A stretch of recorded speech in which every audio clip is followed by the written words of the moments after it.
മഞ്ചേശ്വരത്ത് മത്സരിക്കാൻ കേന്ദ്ര നേതൃത്വത്തിന്റെ നിർദ്ദേശം. വട്ടിയൂർക്കാവ് വേണമെന്നായിരുന്നു സുരേന്ദ്രന്റെ ആവശ്യം. നാളെ മുതൽ മഞ്ചേശ്വരം മണ്ഡലത്തിൽ സുരേന്ദ്രൻ സജീവമാകും. VS അനു വിവരങ്ങളുമായിട്ടുണ്ട്. അനു, പറഞ്ഞതുപോലെ വട്ടിയൂർക്കാവ് വേണമെന്നായിരുന്നു സുരേന്ദ്രന്റെ ആവശ്യം. കേന്ദ്ര നേതൃത്വം മഞ്ചേശ്വരം വച്ചു, അതിന് സുരേന്ദ്രൻ വഴങ്ങി. അങ്ങനെയെങ്കിൽ 4ാം വട്ടവും മഞ്ചേശ്വരത്ത് സുരേന്ദ്രൻ ഇറങ്ങാൻ പോകുന്നു.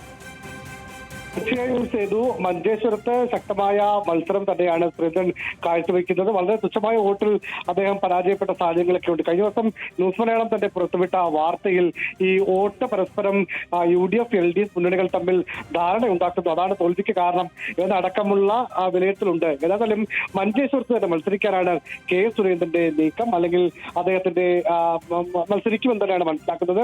നേരത്തെ അദ്ദേഹം വട്ടിയൂർക്കാവ് മണ്ഡലത്തിൽ ചോദിച്ചിരുന്നു എങ്കിൽ, അല്ലെങ്കിൽ ആഗ്രഹം പ്രകടിപ്പിച്ചിരുന്നുവെങ്കിലും പിന്നീട് മഞ്ചേശ്വരത്തേക്ക് മത്സരിക്കണം എന്നുള്ള കേന്ദ്ര നേതൃത്വത്തിന്റെ നിർദ്ദേശം, അദ്ദേഹം സുരേന്ദ്രനും മഞ്ചേശ്വരത്ത് മത്സരിക്കാൻ താല്പര്യമുണ്ട്. അതിന്റെ അടിസ്ഥാനത്തിലാണ് നാളെ മുതൽ മഞ്ചേശ്വരം മണ്ഡലത്തിൽ സജീവമാകാൻ സുരേന്ദ്രന്റെ നീക്കം.